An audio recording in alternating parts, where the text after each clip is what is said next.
अब जिनसे हम आपकी मुलाकात कराने जा रहे हैं वे भी नेता प्रतिपक्ष तो नहीं रहे, पर आपकी पार्टी भी आपको ही नेता प्रतिपक्ष मानती थी और जो आपके विपक्षी थे, आपके विरोधी थे, वे भी नेता प्रतिपक्ष आपको ही मानते हैं। ऐसा क्या 3 कार्य आपको लगेगा आपने आपके जो बोर्ड में पार्षद रहते हुए 3 ऐसे मुद्दे थे जिसमें आपने विपक्ष की भूमिका अदा करी? सबसे पहला तो था सड़कों का। जी इस सड़कों की हालत बहुत खराब थी। जी। तो वो सबसे पहले मैंने उठाया कि पूरे उदयपुर की सड़कें ठीक करवाई जाएं और जहां तक हो नई बनवा दी जाएं। जी। और जब ये काम चालू हुआ तो दूसरे में मैंने कहा जब आप सड़क ही बना रहे हो तो इसके साथ में नालियां भी बनवा दो। जी। तो नालियों के लिए भी कहा तो वो तैयार हो गए। जी।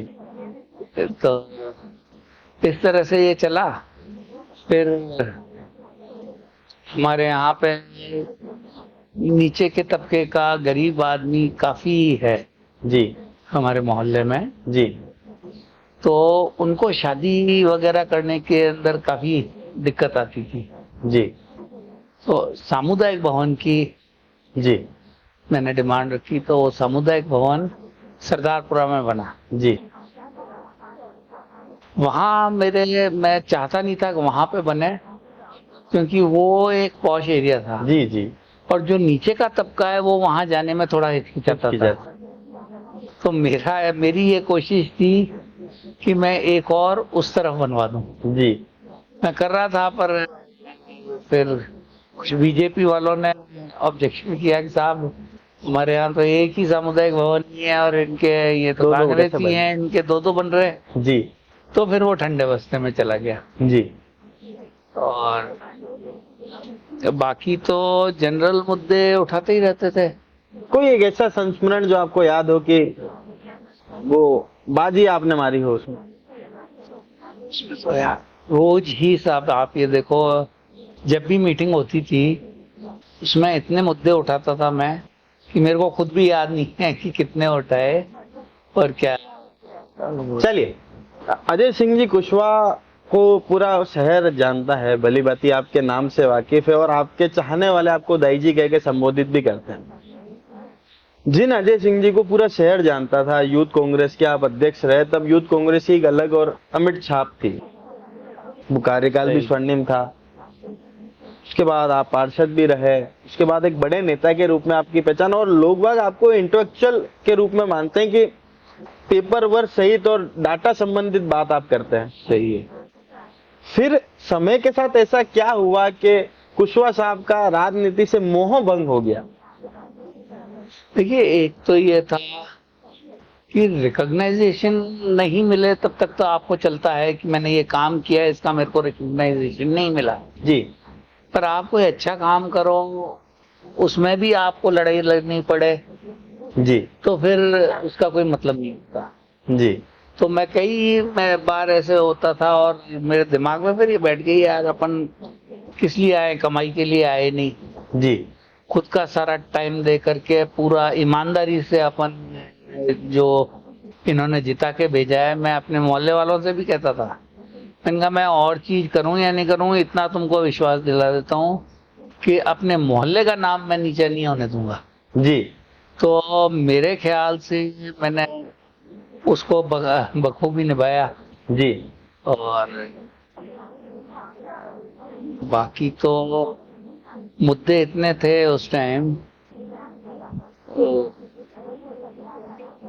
दीनदयाल उपाध्याय पार्क वाला था जी। वो भी पहले से काम कर रहे थे, फिर उन्होंने करवाया। जी। अच्छा, अब एक बात बताइए कि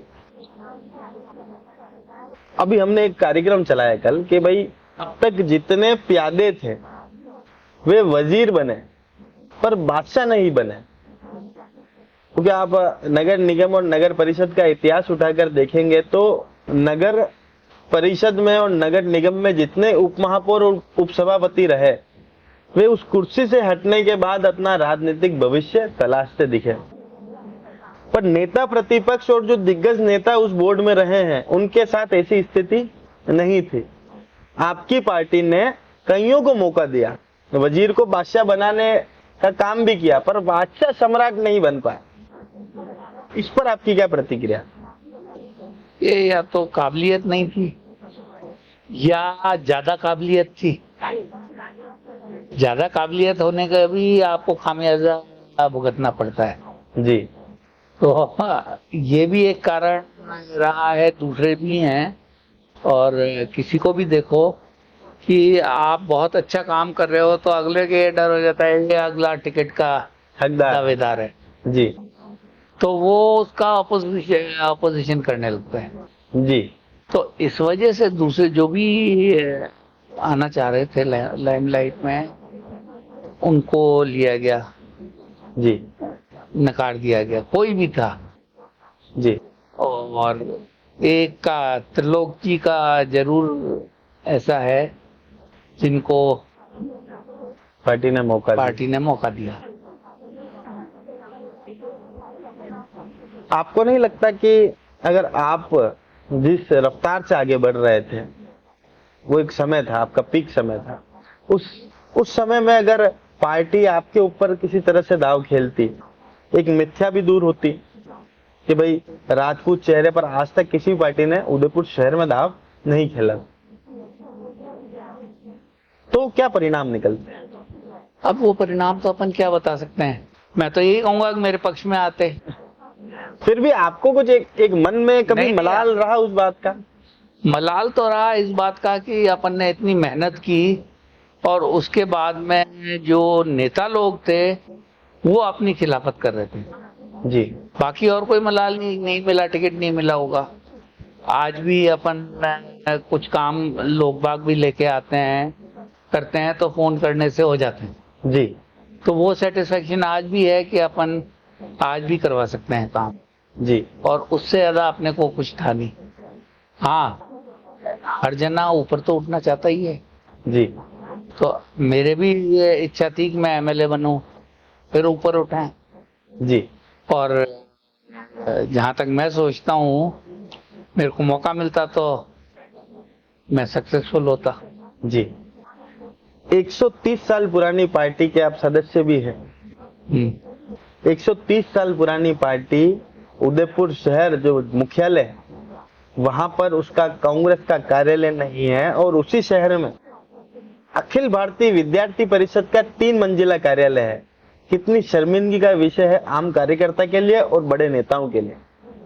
देखिए, इसमें आप गलत कह रहे हैं। ये आपसे किसने कहा कि कांग्रेस पार्टी का कार्यालय नहीं है? आप बताएं। कांग्रेस का पार्टी के 2 कार्यालय हैं। कहाँ है? एक तो है सूरजपोल के अंदर, हाँ, मारवाड़ी। उसमें कितने कार्यकर्ता बैठ सकते हैं? नहीं, बात बैठने की नहीं है तो सही ना। कार्यालय है पर उसको दे दिया लोगों ने, बेच खाया। दूसरा है पारस सिनेमा के सामने, तो वहां पर आपके जो जिलाध्यक्ष थे, उन्होंने कब्जा कर लिया। और हमने तो फिर भी, मैंने स्पेशली उस टाइम कहा, मैंने कहा साहब आप बताओ, तो हम इसको खाली भी करवा लेंगे, पर आप कहो तो दूसरा दे दो, हम उसमें बनवा भी लेंगे। जी जमीन हमको अलॉट करवा दो। जी पर उस टाइम किसी का इंटरेस्ट नहीं था। पार्टी में का है, मैं किसी का इंटरेस्ट नहीं। जी सब अपने उसका देखते हैं कि मेरे कितना अर्जित कर लूं, वो एक कमी रही है। जी लगातार कांग्रेस की स्थिति बोर्ड के अंदर कमजोर होती दिखाई दी। पहले बोर्ड से लेके बात करें तो अभी जो 6वां बोर्ड चल रहा है, कांग्रेस धीरे धीरे कमजोर होती दिखाई दी। इस पर क्या प्रतिक्रिया है? देखिए, मेरे पास कई बार मिले भी हैं। कुछ लोगों की इच्छा भी है, उनमें ज़ील भी है। यंगस्टर्स हैं, उनमें एक ज़ील भी है कि नहीं हम कुछ करके दिखाएं। जी पर उनको ऊपर का या तो पूरा सपोर्ट नहीं है। एक, आप कोई भी मुद्दा लेते हो तो उसको पकड़ के चलना पड़ता है लास्ट तक। जी बीच में जाके आप हताश हो जाओ तो उससे काम नहीं चलता। जी यहाँ पे ये हो रहा है कि उठाते हैं मुद्दे, अच्छे उठाते हैं, मेहनत भी करते हैं, पर आधी दूर जाके थकान हो जाती है। जी इस चीज को हटाना पड़ेगा। और दूसरा, ईमानदारी से कोई भी आता है और ये कहता है कि मैं पार्षद बन के आया हूँ तो मैं मेरे वार्ड के लिए करूंगा, तो क्यों नहीं कर सकता? हमारे तो सब अगेंस्ट थे, तो भी हमारे वार्ड में सबसे ज्यादा काम हुए। जी और एक बार तो मुद्दा यही रहा कि साहब ये कांग्रेसी है और इसके यहाँ पे सबसे ज्यादा काम हुए हैं, और हम बीजेपी के हैं, हमारे यहाँ काम नहीं हुए। जी तो आप ईमानदारी से करोगे तो काम तो कहीं से भी निकल जाएगी। जी। अंतिम और आखिरी सवाल, नेता प्रतिपक्ष की कितनी महत्वपूर्ण भूमिका होती है बोर्ड की मीटिंग को चलाने में, पार्षदों का एकीकरण करने में, और कांग्रेस ने छठे बोर्ड में नेता प्रतिपक्ष नहीं बनाया, जनता के साथ कितना बड़ा धोखा है? देखिए, ये तो शुरू से ही कोशिश कांग्रेस की यही रहती है कि अगर नेता प्रतिपक्ष बना तो वो फिर टिकट का दावेदार हो जाएगा। जी तो उस डर से ये किसी को न तो यूआईटी चेयरमैन बनाते हैं ना नेता प्रतिपक्ष बनाते हैं। इसलिए ये तो मुख्य कारण ये है। जी और नहीं तो बहुत अच्छे अच्छे लोग आए हैं, जी और बीजेपी वाले इसमें खुश हैं क्योंकि ऑटोक्रेटिक तरीका है, डेमोक्रेटिक नहीं है बीजेपी की वर्किंग। उस टाइम पे बीजेपी का रवैया तो वही था जी। कि बोलने मत दो इनको, इनको काम मत करो इनके। अच्छा। हाँ, पर शिव किशोर जी थे, वो कई बार डांटते थे इनको, ये क्या तरीका है तुम्हारा? जी डेमोक्रेसी है, डेमोक्रेसी की तरह से इसमें काम करो आप लोग। तो मेन तो आज तक भी वही है। जी नहीं तो कांग्रेसी काफी मेहनत करते हैं पर वो मैसेज नहीं पहुंच पाता। जी एक तो वीडियो अपॉलजीज आपको कि प्रेस भी ज्यादा उनको कवरेज नहीं देती।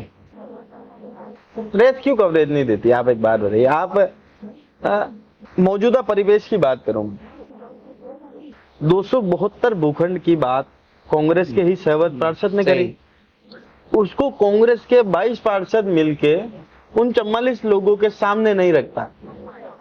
ठीक है, वहां वे पीछे रहे। पूरे शहर के अंदर अतिक्रमण के नाम पर जिस तरह से कार्रवाई की गई नगर निगम के द्वारा, मौजूदा विधायक के द्वारा, उस पर कांग्रेसी पार्षदों की चुप्पी, तो जनता के साथ धोखा। और जनता ने आपको चुना था, कोई विश्वास करके। आज ऐसा कोई सा मोहल्ला नहीं है जहाँ कांग्रेस को वोट नहीं मिले। कांग्रेस का अपना एक वोट बैंक है। हम गौरव वल्लभ जी को भी देखें तो 65,000 वोट गौरव वल्लभ जी लाए, उससे पहले गिरजा जी लाई 65,000 वोट, दिनेश जी श्रीमाली 55,000 वोट लाए। तो कांग्रेस का अपना एक वोट बैंक तो है, पर उसको बढ़ाने का वे कभी प्रयास नहीं करते।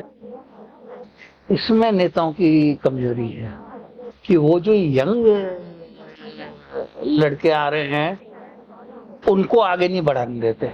जी, वो काम करते हैं तो उनको ये लगने लग जाता है, ये देखो ये। आज आपके यूथ कांग्रेस का अध्यक्ष और आपके संगठन महामंत्री बड़े मंच पे लड़ते हैं, सिर्फ किस लिए? यूथ कांग्रेस के अध्यक्ष का भी अपना डेकोरम है, उन्हें मंच पे जगह तो मिलनी चाहिए। अगर आप महिला अध्यक्ष को जगह दे रहे हो तो यूथ कांग्रेस के अध्यक्ष की भी सीट वहां बनती है, तो फिर आपने उन्हें क्यों उठाया? वही मैं कह रहा हूँ, ये अभी कोई नई चीज नहीं है, ये शुरू से है। जी हमारे टाइम पे थी, हम ये करते थे कि अगर अच्छा हमको नहीं बैठा रहे हो, हम अलग से एक और प्रोग्राम कर देते थे उसका पैरेलल। जी पर उसके लिए आपको मेहनत और एक क्रेडिटेबिलिटी होनी चाहिए जी कि आपके कहने पर लोग इकट्ठे हो जाए। जी नहीं तो हमने किए, जी और इसीलिए अधिकतर लोग हमसे गुस्सा थे, बड़े नेता। जी। तो हमारी विशेष मुलाकात थी अजय जी कुशवाहा साहब से, जिन्होंने स्पष्ट करा कि बड़े नेताओं की चाहत के बिना कार्यकर्ता नेता नहीं बन सकता, और बड़े नेताओं को भी युवा नेताओं को कोऑपरेट करना चाहिए। और मौजूदा परिवेश की बात करी तो इन्होंने कहा कि आपको काम कराना आना चाहिए, काम कराने के लिए आपके पास इच्छा शक्ति होनी चाहिए, बीच में आपको रुकना नहीं है, अंत तक काम को लेकर जाना है। तो नेता प्रतिपक्ष तो नहीं रहे कुशवाहा साहब, पर कांग्रेसी भी एक मत थे इनके नाम पर, और बीजेपी वाले भी इन्हें नेता प्रतिपक्ष मानते थे, इसलिए हमने विशेष मुलाकात करी कुशवाहा साहब से।